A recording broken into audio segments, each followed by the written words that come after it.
오늘 말씀은 여호수아 10장 6절부터 13절까지의 말씀입니다. 자, 여호수아 10장 6절부터 13절까지를 다 함께 봉독하도록 하겠습니다. 기브온 사람들이 길갈 진영에 사람을 보내어 여호수아에게 전하되 당신의 종들 돕기를 더디게 하지 마시고 속히 우리에게 올라와 우리를 구하소서.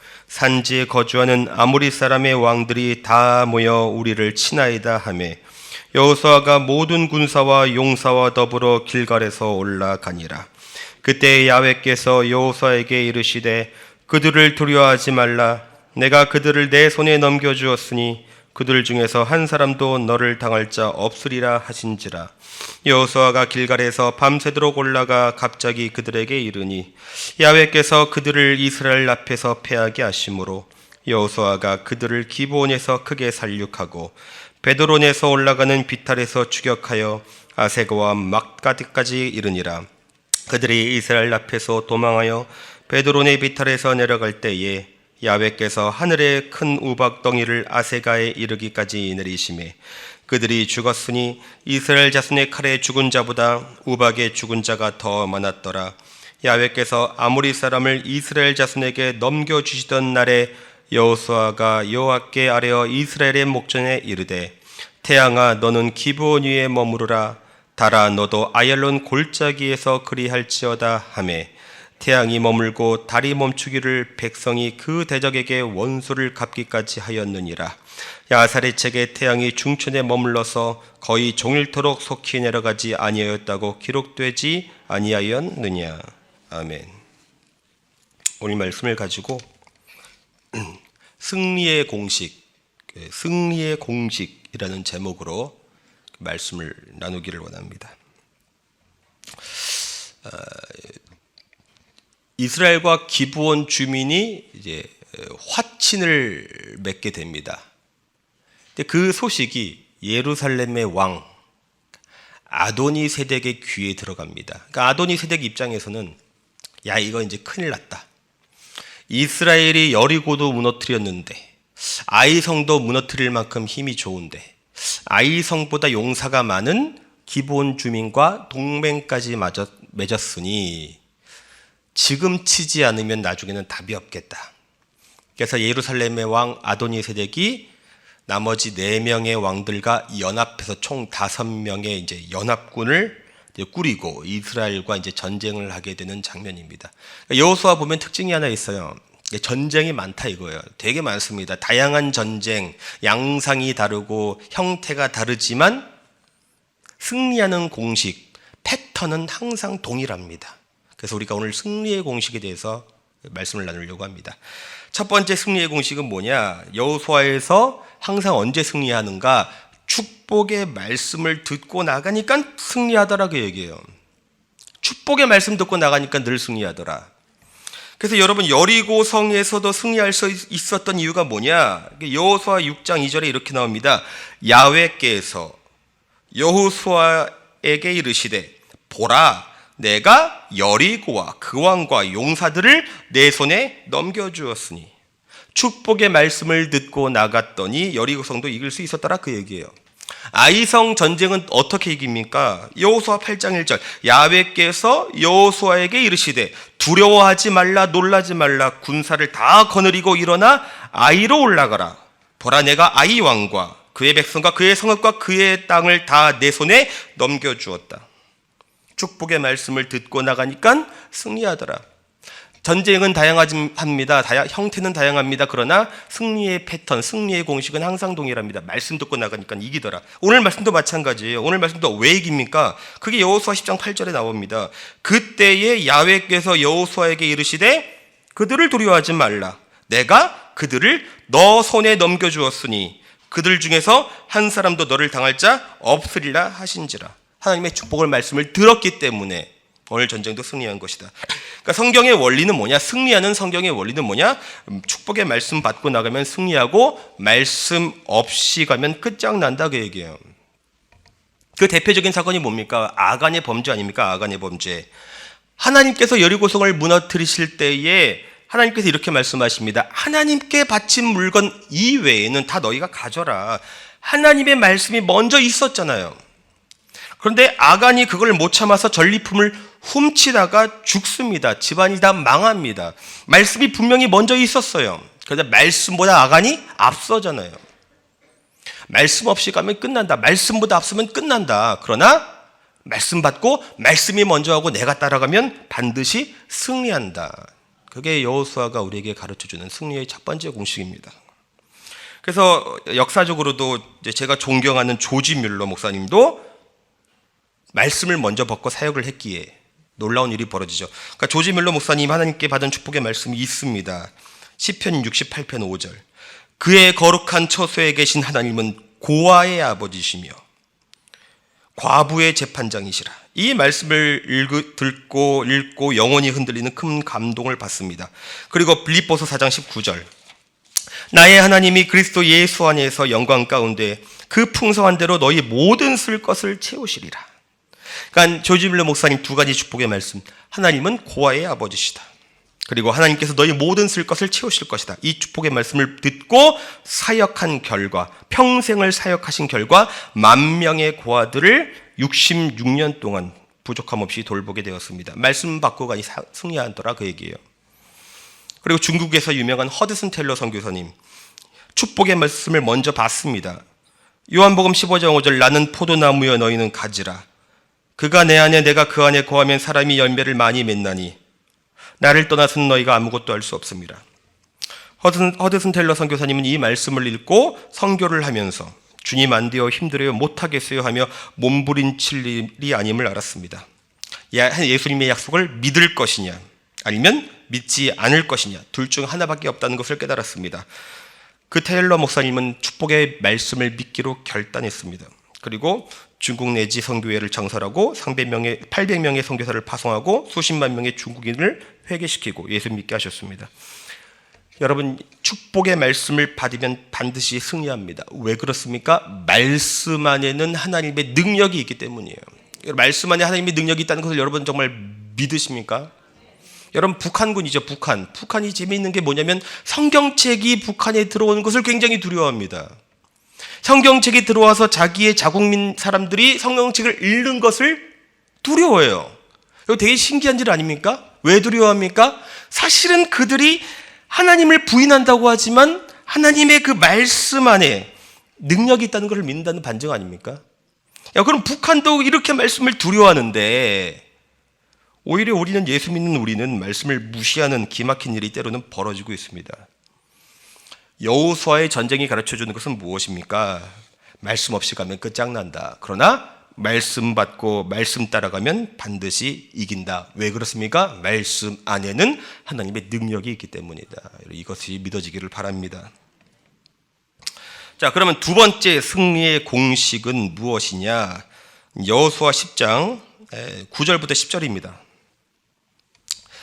여호수아가 길갈에서 밤새도록 올라가 갑자기 그들에게 이르니 야훼께서 그들을 이스라엘 앞에서 패하게 하심으로 여호수아가 그들을 기브온에서 크게 살육하고 베드론에서 올라가는 비탈에서 추격하고 아세가와 막게다까지 이르니라. 이렇게 나옵니다. 여호수아가 이제 축복의 말씀을 들었습니다. 축복의 말씀을 듣고 행동했던 것이 무엇이냐? 길갈에서 밤새도록 올라갔더라 이거예요. 길갈에서 밤새도록 올라갔더라. 여호수아가 지금 뭐합니까? 축복의 말씀을 듣고 순종하더라 그 얘기예요. 순종하더라. 베토론에서 아세게까지 이르기까지 길이가 한 32km 정도 된다고 합니다. 32km 정도. 그러니까 서울에서 용인까지 정도의 거리죠. 그 긴 거리 동안 전선이 펼쳐지는데 그 전선에서 하나님이 역사하니까 하늘의 문을 열리고 우박이 떨어져서 이스라엘의 칼에 죽은 사람보다 하나님께서 내리신 그 우박에 맞아 죽은 사람들이 더 많더라. 이 하나님의 역사가 왜 일어났습니까? 여호수아가 말씀 듣고 순종하니까 하나님의 역사가 나타나더라. 여러분, 순종이란 무엇입니까? 순종이란 축복의 말씀을 현실에서 구체화하는 것이다. 축복의 말씀을 순종할 때 현실에서 이루어진다. 현실에서 현실화된다 그 얘기예요. 순종이란 순종이 없으면 말씀을 받았지만 말씀이 아무 일도 일어나지 않습니다. 그러나 말씀을 받고 순종하면 그것이 현실에서 이루어진다. 기독교 작가 중에 존 비비어라는 사람이 있는데, 존 비비어는 자신의 친구 중에 미국 동부에서 매우 부흥하는 교회를 섬기는 자신의 친구 이야기를 했습니다. 친구의 교회는 은혜가 부어지는 설교로 급속히 부흥하여 아름다운 예배당도 건축을 했습니다. 교회가 부흥일로에 있던 어느 날 기품 있어 보이는 백발의 신사가 예배에 나오기만 하면 눈물을 흘리는 것입니다. 그런데 그 눈물이 은혜를 받아서 흘리는 눈물이 아닌 듯 보였습니다. 어느 날 그 신사가 와서 고백하기를 하나님이 자신에게 1981년에 이 도시에 교회를 개척하라고 분명히 말씀하셨다는 겁니다. 그리고 며칠 후에 자신이 목회할 교회의 예배당을 꿈속에서까지 보았다는 것입니다. 꿈이 어찌나 생생하던지 전문가를 불러 꿈속에서 본 건물의 조감들을 그리게 할 정도로 생생한 꿈이었습니다. 그런데 막상 시작을 하려 하니 마음의 부담이 커져서 결국 포기했고 사업가가 되었다는 것입니다. 그 말을 하고는 꼬깃꼬깃 접은 종이를 펴 보이는데 81년에 꿈속에서 보았던 교회의 조감도였습니다. 그런데 그 교회의 조감도는 지금 그 교회 건물과 정확히 똑같아서 충격적이었다고 했습니다. 그 노신사가 왜 연신 눈물을 흘렸는지 알 것 같습니다. 이 노신사가 축복의 말씀을 받았습니다. 그러나 이 노신사가 순종했더라면 그 말씀이 현실에서 이루어지지 않겠습니까? 그러나 그가 순종을 하지 않으니까 말씀이 안개처럼 사라지잖아요. 말씀이 이슬처럼 사라지더라, 그 얘기예요. 요나를 보십시오. 요나가 하나님께 축복의 말씀을 들었습니다. 그런데 그가 순종을 하지 않습니다. 니느웨로 가라고 했지만 니느웨로 가지 않습니다. 다시스로 가죠. 다시스로 가니까 어떤 일이 벌어집니까? 말씀이 하나도 안 이루어지잖아요. 축복의 말씀을 듣기는 들었지만 순종을 안 하니까 하나님의 말씀이 현실에서 이루어지지 않아요. 그러나 요나가 뒤늦게 니느웨로 가서 순종하니까 말씀이 현실에서 이루어지더라.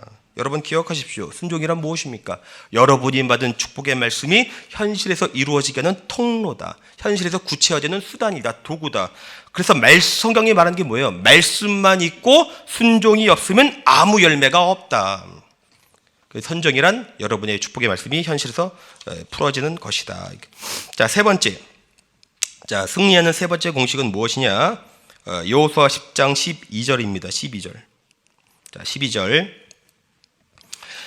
야훼께서 아모리 사람을 이스라엘 자손에게 넘겨주시던 날에 여호수아가 야훼께 아뢰어 이스라엘의 목전에서 이르되 태양아 너는 기브온 위에 머무르라 달아 너도 아얄란 골짜기에서 그리할지어다 하매. 자, 여호수아가 하나님의 말씀을 들었습니다. 하나님의 말씀을 받았습니다. 하나님께서 뭐라고 하셨습니까? 한 사람도 남기지 않고 너희들이 다 죽일 것이다.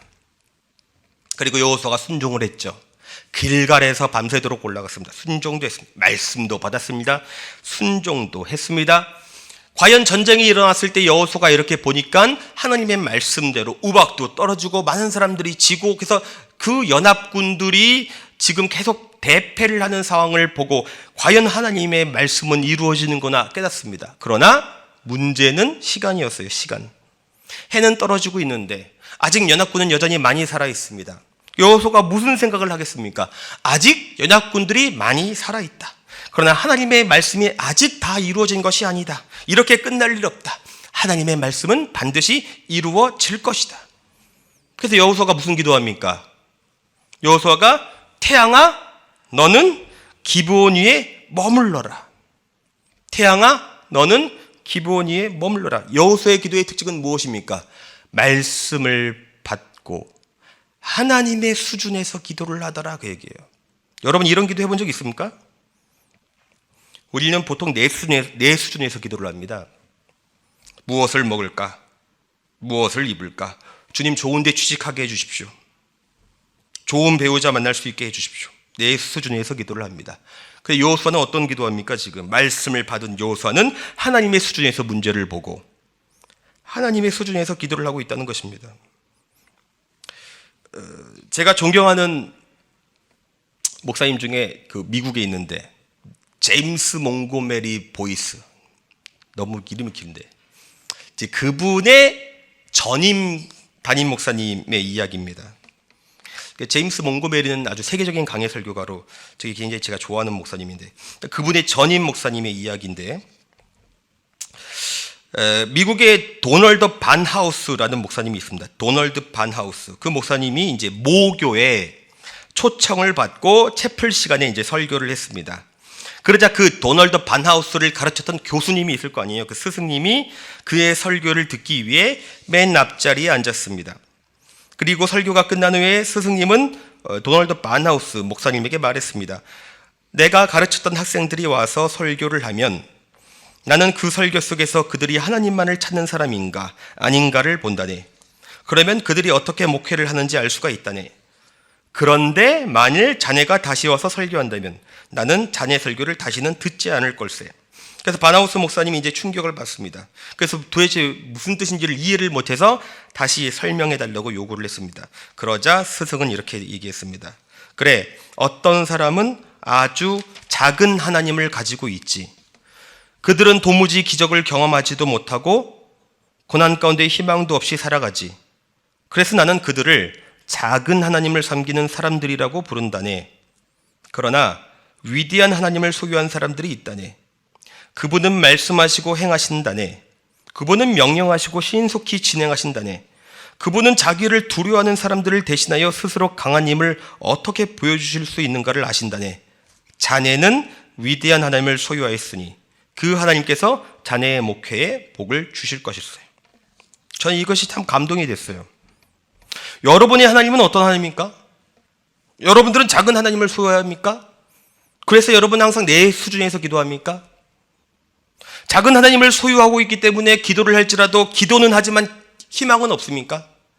기도는 하지만 기대는 안 합니까? 아니면 여러분 위대한 하나님을 소유하기 때문에 하나님의 수준에서 기도를 할 수 있으십니까? 여러분, 우리가 말씀을 받고 하나님의 수준으로 문제를 바라보면 문제가 다르게 보이기 시작합니다. 그러니까 오늘 전쟁을 보면 이스라엘하고 5 연합군이 전쟁을 하지 않습니까? 1대5로 전쟁을 하잖아요. 그러면 내 수준에서 보면 우리가 겁난다고요. 큰일 났구나. 1대1로 싸워도 힘든데 5이랑 5대1로 어떻게 싸우는가 겁난다고요. 그런데 하나님의 수준으로 보면 문제가 달라집니다. 하나님이 저 5왕 한꺼번에 처리하시려고 연합하게 하셨구나. 문제를 보는 시각이 달라집니다. 엘리야가 갈멜산 전투에서 850대 1로 싸우잖아요. 아세라 선지자, 바알 선지자 850대 1로 싸우면 우리 같으면 내 수준으로 보면 우리 같으면 이거 큰일 났다. 이걸 어떻게 감당하겠냐. 하나님 나 이거 못하겠습니다. 그러잖아요. 그러나 하나님의 수준으로 보면 하나님께서 저거 850명 한꺼번에 아작내시려고 저렇게 다 모아놨구나. 그러니까 우리의 삶 가운데도 적용할 수 있는 거예요. 우리의 삶 가운데 고난도 똑같습니다. 내 수준에서 보면 이 문제도 터지고 저 문제도 터지고 우리는 뭐라고 합니까? 하나님 나한테 도대체 왜 이러십니까? 하나님 정말 살아는 계십니까? 하나님 어디에 계십니까? 그러나 하나님의 수준으로 보면 하나님께서 내 모든 문제 한꺼번에 모아서 해결하시려고 끝장내시려고 그러시는구나. 하나님의 수준으로 보면 고난이 다르게 보이는 거예요. 1982년도에 그때 이제 조용기 목사님의 설교가 참 은혜가 좋습니다. 그래서 예전에 다 들어봤는데 그 설교 중에 아주 인상 깊었던 조 목사님의 예화가 있어서 그 예화를 좀 읽어드리려고 합니다. Hey God이라는 책인데 잠깐 읽어드리겠습니다. 이탈리아에 살던 한 가정이 미국으로 이민을 왔습니다.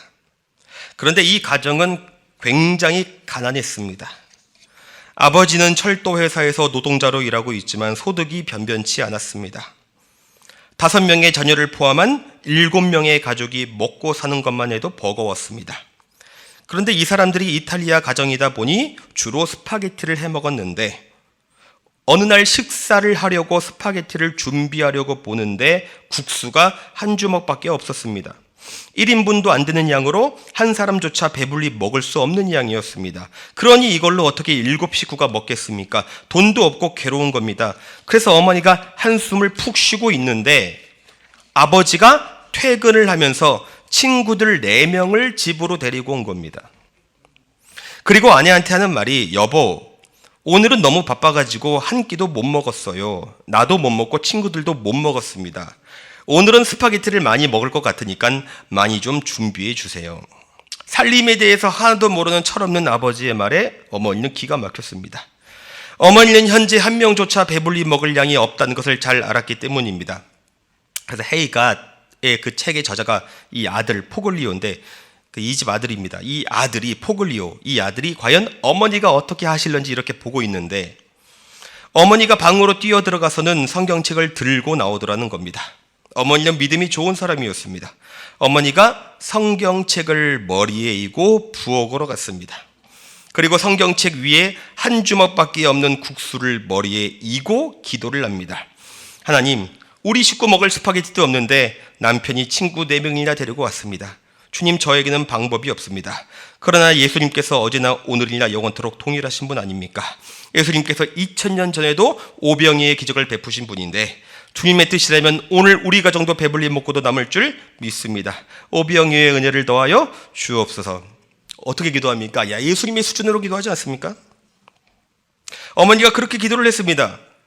그리고 성경책을 부뚜막에 내려놓고 스파게티를 준비하기 시작하셨습니다. 아들 포글리오가 보니까 지금 이 상황이 너무 신기한 거예요. 드디어 어머니가 가난에 굶주려서 정신이 나간 것처럼 보였습니다.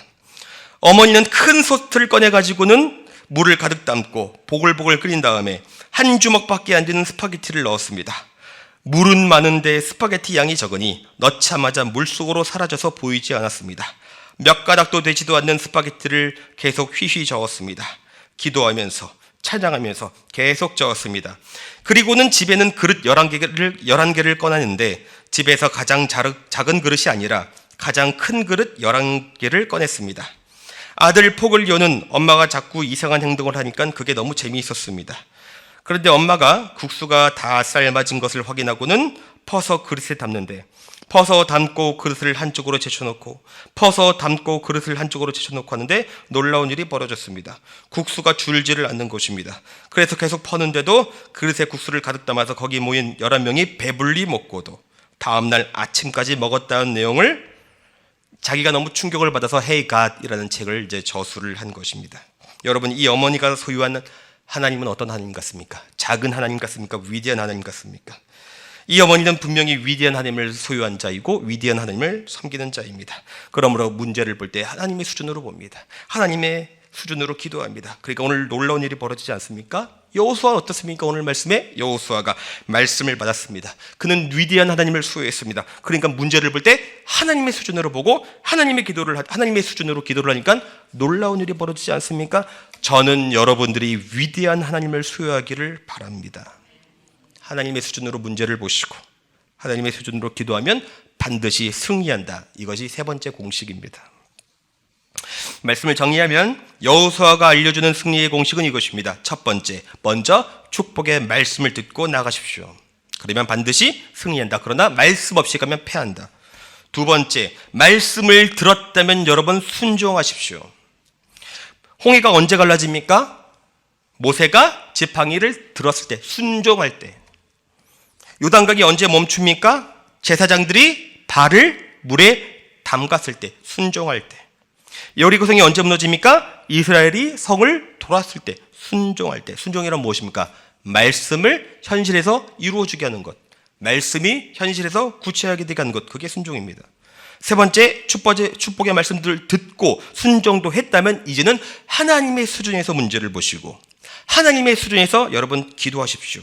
여러분이 소유한 하나님은 능치 못함이 없으시고 위대한 하나님이십니다. 이것이 여호수아가 알려주는 반드시 승리하는 승리의 공식입니다. 이 공식대로 여러분의 신앙생활 가운데 그리고 오늘의 삶 가운데 승리하게 되기를 주의 이름으로 축원합니다. 기도하겠습니다. 하나님 아버지, 참으로 고맙고 감사합니다. 오늘 여호수아를 통해서 말씀을 들었습니다. 주님, 한 이 시간 가운데 간절한 마음을 가지고 문제 앞에 서 있는 자들, 낙심 앞에 서 있는 자들, 때로는 어두운 터널 가운데, 긴 터널 가운데 한 줄기 희망의 빛도 보이지 않는 자들에게 오늘 간구할 때에 주님, 축복의 말씀을 더하여 주옵소서. 귀를 열리시고 마음을 열어 주시옵시고, 그래서 이 눈에 아무것도 보이지 않고 이 손에 아무 증거 잡히지 아니할지라도 붙잡을 만한 축복의 말씀을 더하시고, 그 말씀을 순종하고 그 말씀을 붙들고 기도하는 자들마다 주님 닫힌 문이 열리며 모든 축복이 변하여 고난이 변하여 축복되게 하여 주옵시고, 합력하여 선이 되는 역사를 허락하여 주옵소서. 감사함이 예수님의 이름으로 기도합니다. 아멘. 하늘에 계신 우리 아버지여, 이름이 거룩히 여김을 받으시오며 나라가 임하시오며 뜻이 하늘에서 이루어진 것 같이 땅에서도 이루어지이다. 오늘 우리에게 일용할 양식을 주시옵고, 우리가 우리에게 죄 지은 자를 사하여 준 것 같이 우리 죄를 사하여 주시옵고, 우리를 시험에 들게 하지 마시옵고 다만 악에서 구하시옵소서. 나라와 권세와 영광이 아버지께 영원히 쌓옵나이다. 아멘.